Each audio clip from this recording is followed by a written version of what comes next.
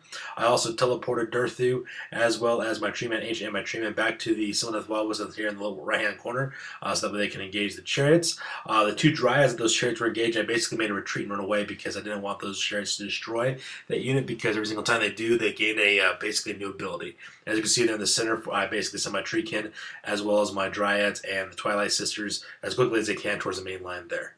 So that's command and movement in this picture. Here's a close-up picture of my Dryad on the left-hand side, seeking shelter within those Slyvaneth Wildwoods, preparing to receive a charge from the Chosen as well as the Pink Horrors. And here's a close-up of my semi-line here. As you can see there's Dirthu, Sternbark, as well as Coadil in the forest there. We're getting ready to attack the chariots there on the left-hand side. And there's a close-up of my forces in the center moving up to the main center line for the Chaos Warriors. And with movement and command over, we go down to the shooting phase. This is my boomstick! As you can see in this picture, the Twilight Sisters managed to plink off 3 wounds off of Alkal Delbras, the Chaos Lord, so that fool is halfway dead. So that is shooting on this side of the board. And with the shooting on this one, I kind of flipped my roles in this one between the 3 treatment opening up on that unit of chariots. I managed to kill 1 chariot and managed to put one wound on the other one, which is not enough to destroy those units, but that's okay. I plan on charging those guys in combat anyway, so that is shooting for this round. And with shooting out of the way, we go directly into the charge phase.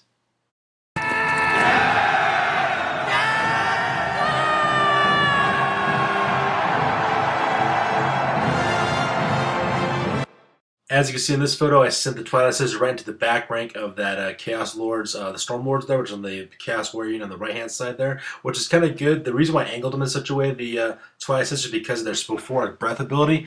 What happens is that every enemy unit within 3 inches won't be able to attack until all the other units in the army and the battle have actually fought first. So those guys get the last attacks. So I like doing that so that way I can get some first blood on those guys. So that's why I angled the Twilight Sisters that way. And also in the front there, you can see there my Dryads charging to that massive unit of Pink Horrors as well. So that's charging on this side of the board. And in this picture, I sent Coadil as well as Sternbark into the flank of those chariots. I kept Dirthu back because he only has 1 wound left and I really want him to get killed, so I kind of kept him in reserve. So that is a charging phase for this one, and with that we go directly to the combat phase. Give them nothing, but take from them everything! So this is the picture of the combat phase after battle shock tests and everything. As you can see there, I basically atomized that unit of chariots, and both my treemen receive a wound apiece for their troubles. So that was pretty awesome, that part. So hooray for the treemen. As you can see in this picture, combat is pretty lackluster for the Sisters of Twilight. They managed to inflict another wound onto my dragon, and I didn't really get to really inflict that many wounds onto them.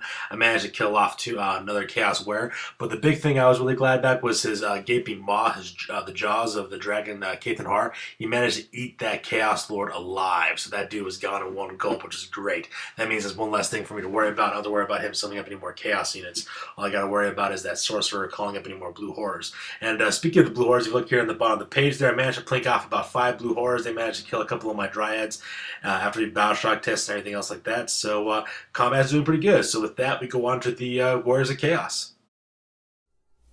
Oh, death. Oh, death. So this is the top of turn 2 after command phase as well as movement phase. As you can see, there's been some Chaos movements to the right, basically moved into position to do some charges. Chaos units to the left-hand side here, basically cast magical spells, also inflict some wounds as well. So that is the top of this picture. As you can see in this picture, O Death casts the Bolt of Change, which is the spell that inflicts D3 mortal wounds onto my Dryad unit that's engaged with this Pink Horrors. He managed to kill a couple of those Dryads off as well. Not only that, but for every wound he inflicts, he basically rolls for every model that he kills, he rolls a D6 for it. On 4 or more, he also gets a Chaos Spawn out of the deal. So out of the 3 that he managed to kill, he only managed to get 1 4 out of the entire deal. So a whole new Chaos Spawn breaks out. And that's the guy you see in the center there. And with the movement phase, he sent that Chaos Spawn directly towards my Treekin in order to stop them from engaging him any further. So that's kind of rough. And as you can see in the picture, both the Dustmen as well as the Stormlords maneuver around in order to get better shots of the Sisters of Twilight. So that's movement and command on this side.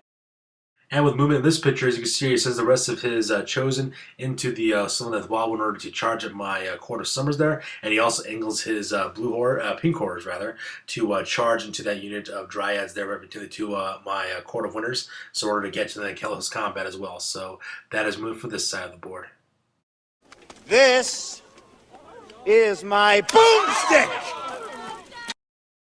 Oh, Death's shooting phase is pretty much a joke during this turn. As you can see, there, he managed to plink off one wound on my Treekin with his pink horrors, which is kind of sad. So that's the shooting phase on this side of the board. And as you can see on this side of the board, he manages to plink off one more of my Court of Winters as well with his shooting. So shooting was pretty lackluster for the Chaos Army, which kind of seems justified because it is a Chaos Army and Chaos guys really don't shoot. So with shooting out of the way, we move on directly to the charge phase.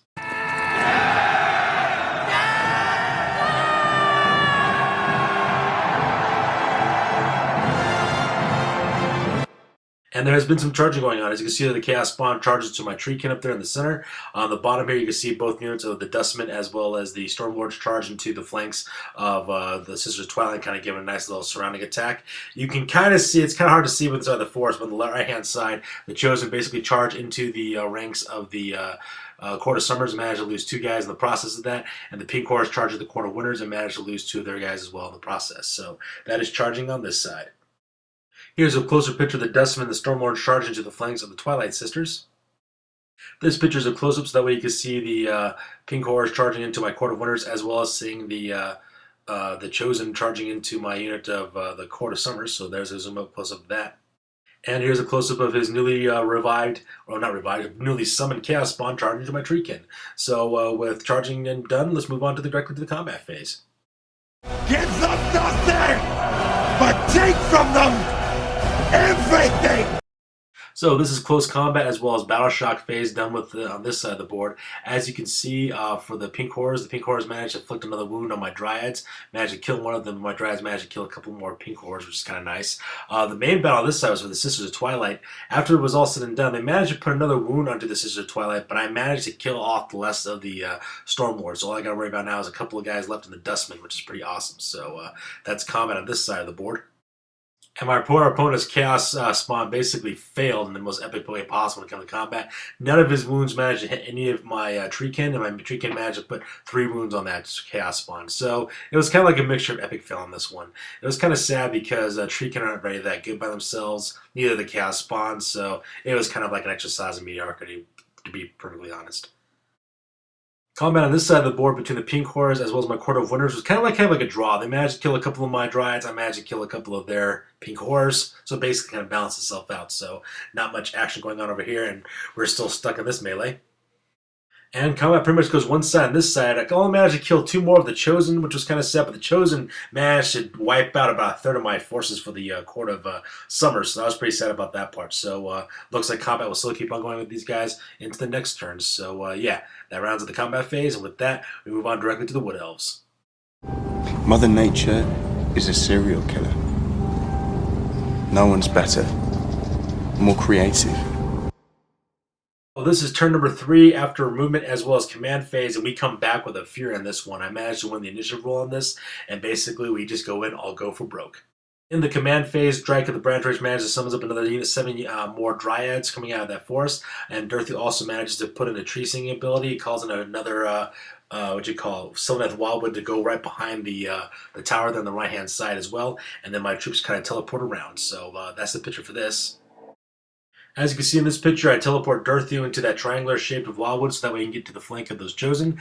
Also, my 2 remaining newly summoned, but 2 of my remaining summoned Dryads basically move up as quickly as they can to the corner there of that Wildwood to charge into the flank of the Chosen as well. As you can see, then the top Coadil teleports near 3 inches near that between those 2 Sylvaneth Wildwoods to kind of give the Court of Winters a chance at that as well. So that is movement on this side of the board. As you can see in this picture, I move up my Dryads, and they get ready to charge into the front of those Pink Horrors.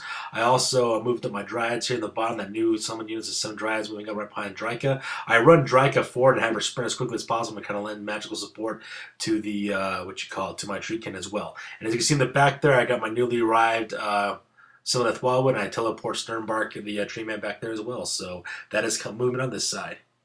And I forgot to mention during the hero phase with the Sister Twilight, they have a thing called Conjoined Destiny. What I do is I roll a d6, and if it's an even number, the Twilight Sisters basically heal that many wounds. I rolled a 2 on that part, so now the Twilight Sisters are now down to 4 wounds instead of 6 like they originally had. So hooray for Conjoined Destiny. Pretty awesome. He didn't fall? Inconceivable. You keep using that word. I don't think it means what you think it means. And as you can see from the text, I forgot to take the pictures of the shooting phase for the next one. I was kind of excited for the combat phase and getting things charged in, so I totally forgot taking the pictures. But don't worry, nothing really happened because I think the reason why I skipped taking pictures because there was no shooting at all. The shooting all missed, or neither didn't wound, or didn't hit anything at all. So it's kind of a sad situation. So yeah, sorry about that. Your money for your refunds are in the mail. And with that, we go directly into the charge phase.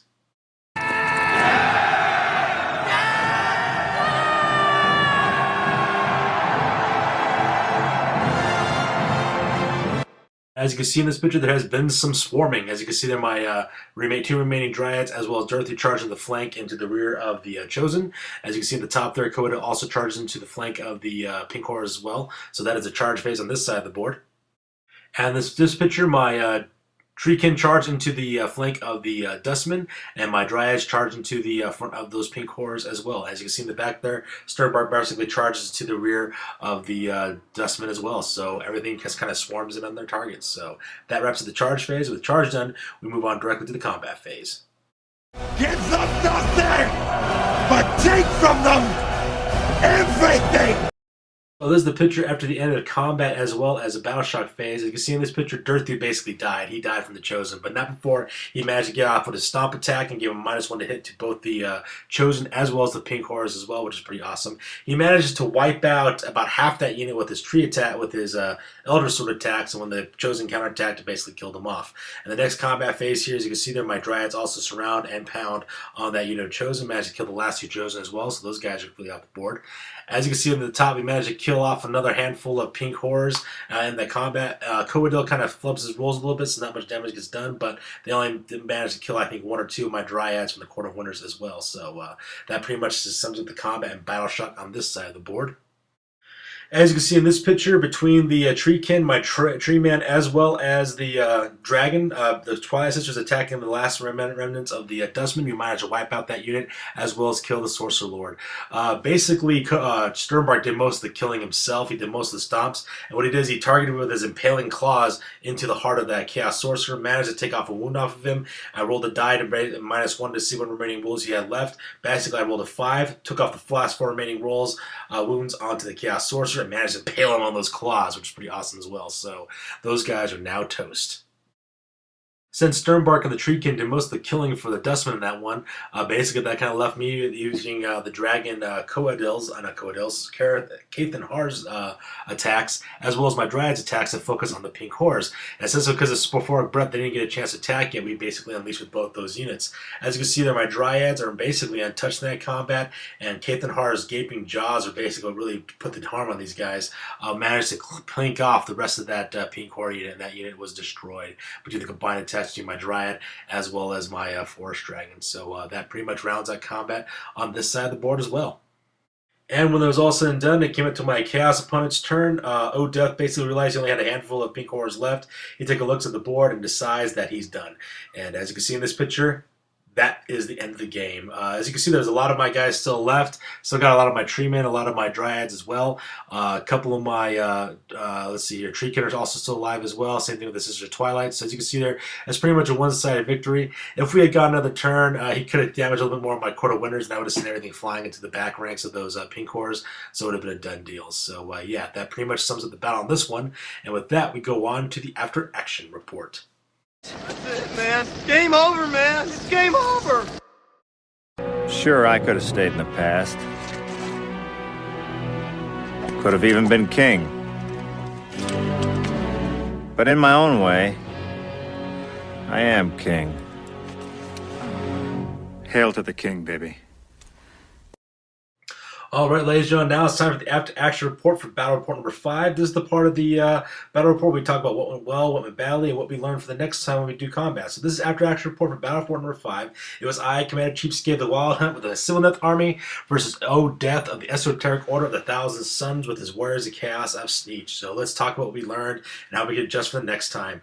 First of all, this was a real brutal game, and it was all decided in the combat phase. And basically, that was the only thing that determined who was going to win and who was going to lose as well, because both armies are very combat-oriented. I have very, very few range attacks. He had very few range attacks as well. So the real thing was going to be who maneuvered better and basically who fought better. His Chaos Lord summoning ability is an absolute nightmare. I can't imagine taking something like that on all the time. His ability to call up whatever units of Slaves of Darkness that he wanted to is absolutely terrifying. He could have brought more Warriors, more Chosen, more Chaos Marauders, whatever he wanted to do, and it's pretty bad. So it's a good thing I managed to take out that Chaos Lord in the second turn of my second turn. Pink Horrors are also a perfect hard hit unit. They're unbreakable with their Bravery 10. You can't kill enough of those guys with my Dryads and stuff in order to break them with Battle Shock, so that becomes a really huge problem. Those guys are tying up my units for a very long time. They survived for a pretty long time as well, especially when their stats are very good with their attacks or their shooting abilities. But man, those Pink Horrors tied me up pretty bad. In my opinion, I was too spread out in this battle report. I didn't have very much synergy going on. I didn't really have all my buffs taking place with all my different units. Basically, my units were way spread out on either side of the battlefield. Wasn't able to help out anything else out. I basically had to teleport my treatment back and forth in order to help out whatever it was. So that was kind of like a rough part on that part. The Twilight Sisters were also pretty mediocre as well. I'm not too impressed with them. In 8th edition, the Twilight Sisters are a beast. They're pretty deadly. But in Age of Sigmar, maybe I'm not using them right. I did like the Sphoric Breath ability. That part was pretty cool because it prevented my enemies from attacking too well, so that part was kind of nice. But as far as their shooting attacks and their close combat with the dragon, not that well. My opponent, when I fought my opponent, the high elf player a while ago, basically his dragon was flubbing all of his rolls. And when I was playing this dragon, I also did the same thing too. So I'm not sure if it's because we are cursed when it comes to dragons or what, but yeah, that's pretty much it with the Twilight Sisters. And speaking of the Twilight Sisters, I'm not too happy with including them in my army. I mean, the reason why is because this army list is supposed to be very fluffy. It's supposed to be an all-forest spirit, all-Sylvaneth army, and having the Twilight Sisters around with our Wanderers, basically it kind of makes it any other haberdashery list where you include whatever you want in it. So I might have to rethink including them in my battle reports, just because, I mean, they're all right, I guess, but dang it, I just want an all-Sylvaneth army. I guess that's the fluffy thing about me. Also, tree singing. Oh my god, tree singing saved me in this battle. I mean, I'm not even going to lie about that. His ability, I called up more trees, more forests of Sylvaneth Wildwood than I ever had in any of my other battle reports. Because, for one, my army was really spread out, so that was one of the main things. But the ability to teleport around my treeman basically made it possible to secure victory and to give supporting attacks to all my Dryads. If it wasn't for that tree singing ability and the ability for them to teleport around and then charge into the combat phases, this battle report would have totally ended up differently. Like I said before, I was just too spread out, not giving enough support to my guys. I basically had to start concentrating my forces. I might need to rethink using my tree kit again. Maybe I'm thinking about bringing more of those tree kit back and maybe having a second branch wraith travel with them, so that way they can buff them up with what's it called, arcane shielding, or sending out arcane bolt to destroy my opponents ahead of time, instead of just spending my draft race just summoning of Dryads. I mean, the ability to summon Dryads is really helpful, and also kind of delayed a lot of my enemies' attacks and stuff. But I might have to think about doing that because my tree can get a bonus if our heroes nearby, and those branch rates, if they're sticking with the tree can, they'll get bonuses to hit, which kind of might help balance out their mediocreness, I guess. I guess another thing too is I need to get those guys committed to combat sooner. I think that would really help out as well. But end of the battle report, it was a really good opponent, really great battle. It was real bloody, lots of back and forth and really awesome moments as well. I learned a lot from this battle report as well about rethinking my tactics as well as the composition of my army. So yeah, that pretty much sums it up for battle report number 5. If you guys have any comments, questions, complaints, or suggestions, please feel free to include them into the comment section below. And don't forget to click on the subscribe button if you like these battle reports. So yeah, we'll see you guys next time for battle report number 6. Bye.